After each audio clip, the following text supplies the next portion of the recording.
రాంబాబు రైతు మిత్ర అనేది మా group organisation. ఇది మేమందరం ఏంటంటే సిటీలో బయట కూడా ముందు ఎవరైనా మొక్కలు పెంచే వాళ్ళకి హెల్ప్ చేయాలనేది ఫస్ట్ నుంచి మా టార్గెట్. అందులో భాగంగా ఈరోజు సింహాచలం గోశాలలో మేము గో ఆధారిత ప్రకృతి వ్యవసాయదారుల సంఘంలో కూడా మేమందరం సభ్యులుగా ఉన్నాము.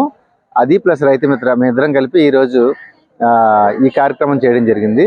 ముఖ్యంగా ఈ కార్యక్రమంలో ఏంటంటే అవగాహన కల్పించడం, అందులో గ్రాఫ్టింగ్ అనేది ఒక భాగంగా తీసుకున్నాం. ముఖ్యంగా అంటే టెర్రస్ మీద మొక్కలు పెంచుకునే వాళ్ళు కూరగాయ మొక్కల్ని ఎట్లా అంటుకట్టుకోవాలి అంటే మనం దాంట్లో 2 రకాలు తీసుకుంటాము. ఒకటేమో అంటుకట్టే సయాన్ని తీసుకుంటాం, ఒకటేమో మొదలు తీసుకుంటాం, మదర్ ప్లాంట్ తీసుకుంటాం. దాన్ని ఈ రెండింటిని ఎట్లా అంటుకట్టాలనేది ప్రాక్టికల్గా చూపించడం జరిగింది. దాదాపు ఒక 300 మంది అటెండ్ అయ్యారు, ఇంట్రెస్ట్ ఉన్న వాళ్ళు. వీళ్ళందరూ కూడా సిటీ నుంచే కాకుండా బయట జిల్లాల నుంచి కూడా, బయట ఊర్ల నుంచి కూడా వచ్చిన వాళ్ళు ఉన్నారు.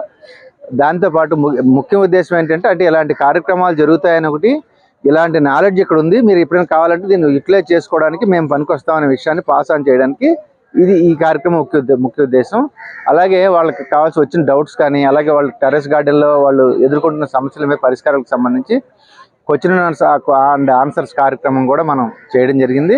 అంతేకాకుండా ఫ్యూచర్లో మనం ఏ కార్యక్రమాలు చేస్తామనే దాని గురించి కూడా వాళ్ళకి చెప్పడం జరిగింది. అంతేకాకుండా మన మున్సిపల్కి సంబంధించిన ఆఫీసర్స్ కానీ, సింహాచలం దేవస్థానం ఈవో గారు కానీ వీళ్ళందరూ వచ్చారు.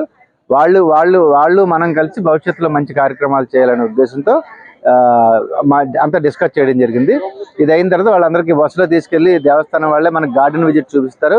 అలాగే దేవస్థానానికి సంబంధించినటువంటి ఒక ఫ్రూట్స్ గార్డెన్ ఒక 100 acres ఉంది, అది కూడా విజిట్ చేయడం జరుగుతుంది. అలాగే గో ఆధారిత ప్రకృతి వ్యవసాయదారుల సంఘం ఆధ్వర్యంలో సింహాచలం దేవస్థానం వాళ్ళతో కలిపి ఈ రోజు వాళ్ళకి అక్కడ దొరికే ఫామ్ యార్డ్ మాన్యూర్ వాళ్ళకి ఉచితంగా పంపిణీ చేయడం జరుగుతుంది.